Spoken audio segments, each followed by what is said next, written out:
नमस्कार मंडळी, स्वागत आहे तुमचं स्वामीज किचनमध्ये। आज तुमच्यासाठी घेऊन आली आहे एक ट्रॅडिशनल महाराष्ट्रीयन रेसिपी, ती म्हणजे भरली कारली। कारली थोडी कडवट असतात, पण ही रेसिपी अशा पद्धतीने करू की कडवटपणा खूप कमी वाटेल आणि सगळ्यांना आवडेल। चला तर मग रेसिपीला सुरुवात करूया। आता इथं बघा, भरली कारली बनवण्यासाठी इथं मी काही कारली स्वच्छ धुवून घेतली आहे, पुसून घेतली आणि आता आपण याला असं कापून घेऊया। बघा इथे मी दाखवते तुम्हाला कसं कापायचं। आपल्याला भरली कारली बनवायची आहे, त्यामुळे ना असं छान याला गोल गोल कापून घ्यायचं आहे। पण ते बघा केवढे कापून घ्यायचे आहे। तर इथे बघा असे 3 भागात कापून घेतले आहे मी, थोडे छोटे छोटे भाग केले आहे। तुम्हाला जर मोठे भाग पाहिजे असतील, मोठे कारली ठेवायची असेल तर तसं करू शकता। आणि कापल्यानंतर ना त्याच्यामधल्या बिया काढून टाकायच्या आहे, कारण याच्यामध्ये आपल्याला सारण भरायचं असतं, म्हणून याच्यामधल्या बिया काढून टाकायच्या। आणि इथं बघा मी चाकूने अशा बिया काढते आहे। आणि नंतर ना याला आपण मस्त मीठ लावून 15-20 मिनिटं ठेवायचं आहे, म्हणजे याचा कडवटपणा कमी होतो। आणि तुम्हाला जर थोडी कडवट आवडत असतील तर तुम्ही लगेच बनवायला घेतली तरीही चालेल। इथं बघा मी एका स्पूनने पण काढून बघितलं, तर स्पूनने जास्त इझी केलं। असं स्पून छान गोल फिरवायचा, म्हणजे लगेच आतमधलं सगळं निघून जातं। आता पूर्ण कारली मी असेच कापून आणि त्याच्यामधल्या बिया काढून घेते।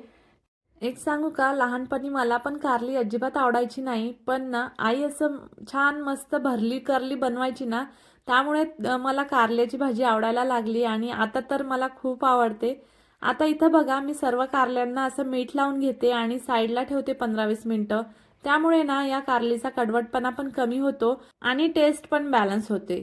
आणि कारली म्हटलं की सगळ्यांना कडू लागायची भीती वाटते, पण असं मीठ लावून थोडा वेळ ठेवलं की कडवटपणा खूप कमी होतो, म्हणून ही स्टेप स्किप करू नका। आता इथं बघा आपल्याला कारली थोडी वाफवून घ्यायची आहे, म्हणून इथे मी कढईमध्ये पाणी टाकलं, एक प्लेट ठेवली आणि अशा चाळणीमध्ये सर्व कारली आपण जी मीठ लावून घेतलेली होती ती वाफवायला ठेवली। आता कारली वाफून होतात तोपर्यंत आपण मसाला तयार करूया। इथं बघा अर्धी वाटी मी खोबरं घेतलं आहे, किसून घेतलेलं, ते छान भाजून घ्यायचं लालसर होईपर्यंत। आता हे खोबरं भाजून झालं आहे, एका प्लेटमध्ये काढून घेऊया आणि नंतर शेंगदाणे भाजायला घेऊया। तर इथं बघा 1 वाटी शेंगदाणे घेतले आहे, हे पण छान मस्त मीडियम गॅसवर खरपूस भाजून घ्यायचे।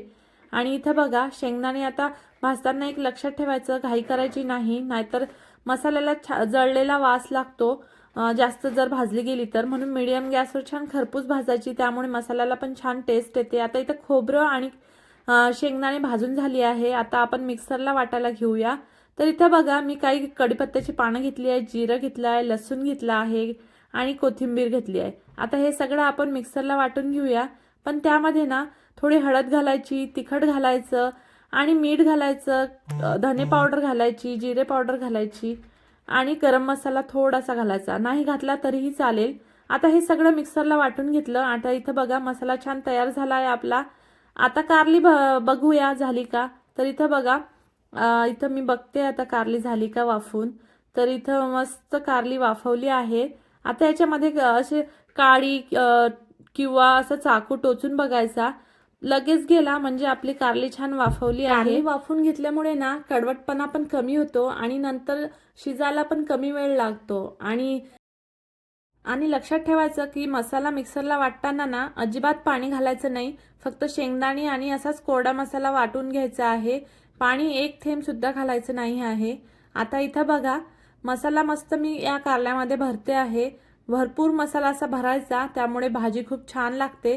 आणि मेन म्हणजे ना ही भाजी पूर्ण या मसाल्यावर डिपेंड असते, हा मसाला जेवढा चांगला होईल तेवढी या भाजीची जास्त टेस्ट लागते। ही भाजी तर लहान मुलं पण खातील एवढी छान लागते।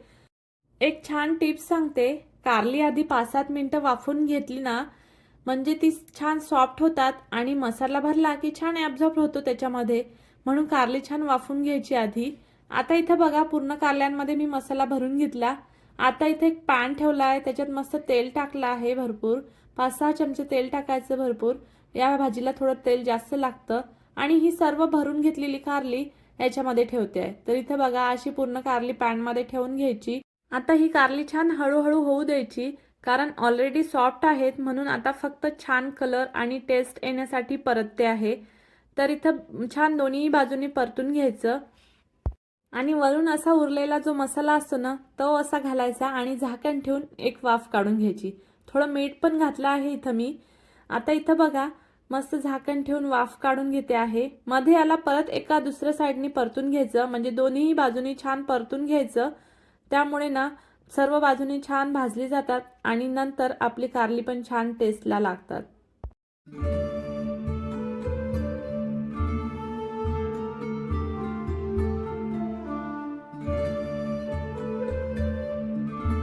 जोपर्यंत आपली भरली कारली छान शिजत आहे तोपर्यंत मी साईडला गरम गरम पोळी तयार करते आहे.